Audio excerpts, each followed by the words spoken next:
Hello again, everyone. This is Bionic Slime. I'm your online voice for reviews of your choice, and this is another installment of BS Reviews. Today, I will be reviewing the highly acclaimed and long awaited big budget $1 million film from the infamous director of Terminator, Aliens, and Titanic himself, James Cameron, with his film Avatar. He has not made a single film since his release of Titanic, pretty much nearly 10 years ago. So this is a big movie that a lot of people have been waiting for, and it carries with it a pretty hefty sized budget price tag, over $300 million or so the rumors go. So I bet you're wondering, just how do I think this epic science fiction 3D CGI fantasy film measures up? Well, you're about to find out. Avatar is brought to you by 20th Century Fox Films, and it was directed and written by James Cameron. It stars Sam Worthington as Jake Sully, Zoe Saldana as Neytiri, Sigourney Weaver as Dr. Grace Augustine, Stephen Lang as Colonel Miles Quaritch, Michelle Rodriguez as Trudy Chacon, Joel Moore as Norm Spellman, and Giovanni Ribisi as Parker Selfridge. The plot of Avatar. Set many years in the future, Jake Sully is the disabled war veteran who has lost the use of both of his legs and is now volunteering for a very special project on an alien planet known as Pandorum. Originally wanting their brother for the project, the government was forced to use Jake Sully after his brother was killed during a bar fight accident. The project is using a special system known as the Avatar to basically input someone's mind and consciousness into a cloned alien body based on the species that is the natives in Pandorum called the Na'vi. Jake Sully must operate a puppeted version of an alien version of himself to infiltrate the Na'vi and gain their trust and hopefully persuade them to leave their home, which is sitting on a large deposit, the largest on the planet actually, of a special crystal that is worth millions of dollars to Parker Selfridge, who hires Colonel Miles Quaritch to help Jake Sully infiltrate the Na'vi. Unfortunately, when he infiltrates the Na'vi, he discovers a strong connection to Neytiri, the princess of the head of the tribe. And as he learns more about their way of life, their culture, their connection with nature, and everything they do, Jake Sully soon realizes he has no interest in actually turning this place over to the military and must now stage a war with the alien people against the military. Review the plot. This plot is actually kind of a mix of something really new and something really old. I have seen the whole concept of someone infiltrating, someone and then losing focus of the mission and betrayal and all that stuff. This is a repeated storyline that we have seen and heard many times. This is really nothing really new, but the approach to it is completely new.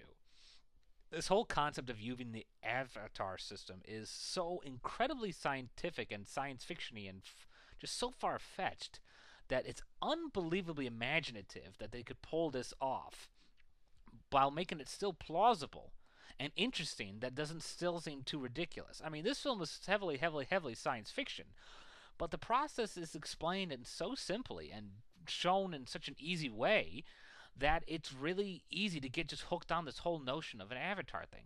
The best way to describe it is kind of like the Men in Black aliens, like the little ones inside the robot body of the human being. It's the same thing, only the person piloting the body is in a pod somewhere else while the body is still out there.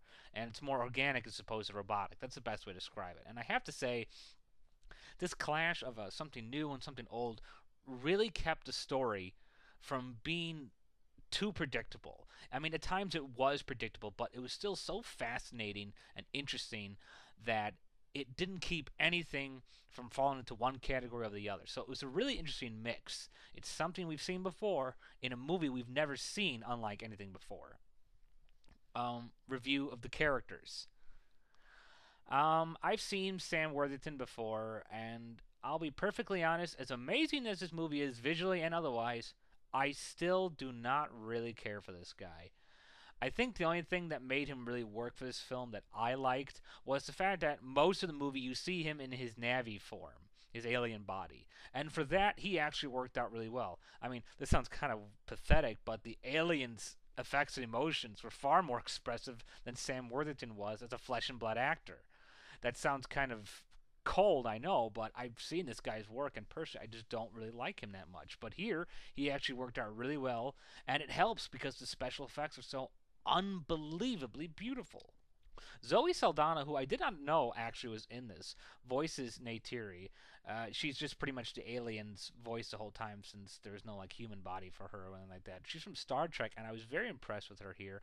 She sounded very convincing, and she really got that alien native down. You know, the real, the grunts, the growls, the language. She really sounded like she was part of this world, and she probably was the most convincing role in the whole film. Sigourney Weaver was very good here. I was surprised. I was kind of disappointed with her last couple of roles in recent films like Be Kind, Rewind, but she was very convincing here. She played a very funny character, an interesting one, someone we could relate to, someone we've seen before, but she made it interesting and fun to watch again.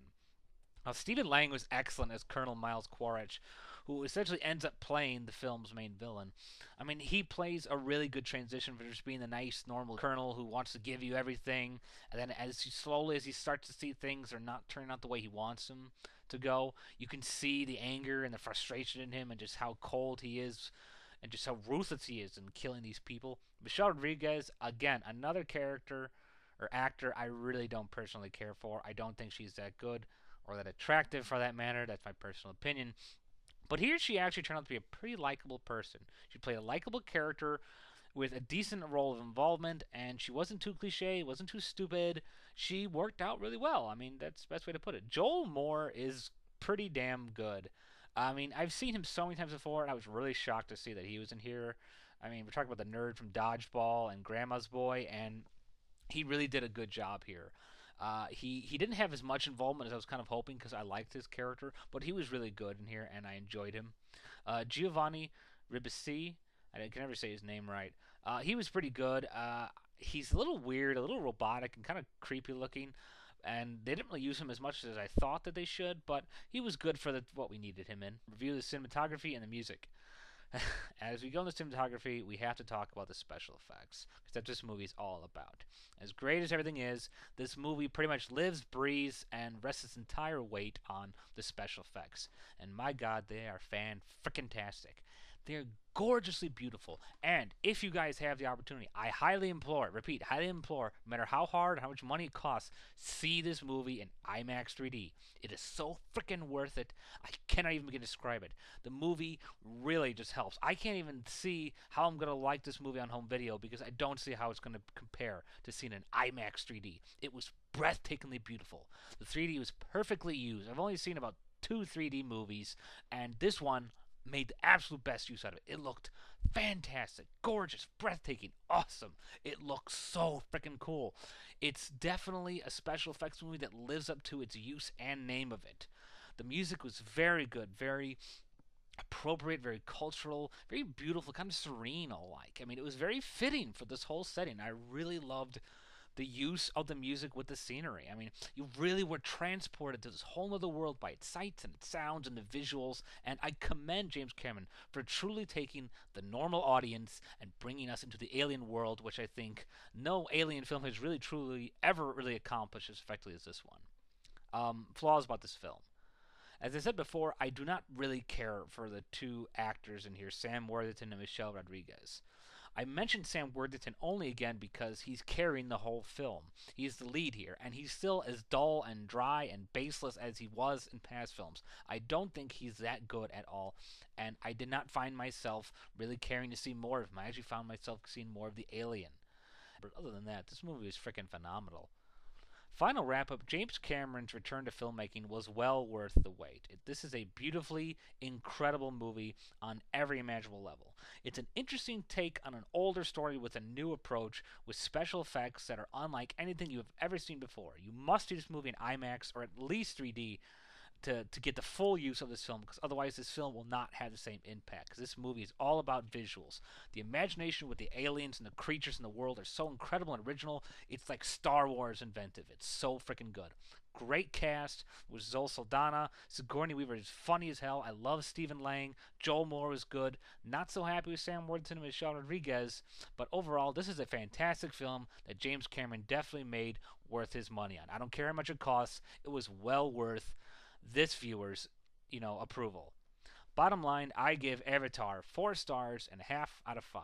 Well, that's all for now. This has been Bionic Slime for BS Reviews. Thank you all for listening, and goodbye for now.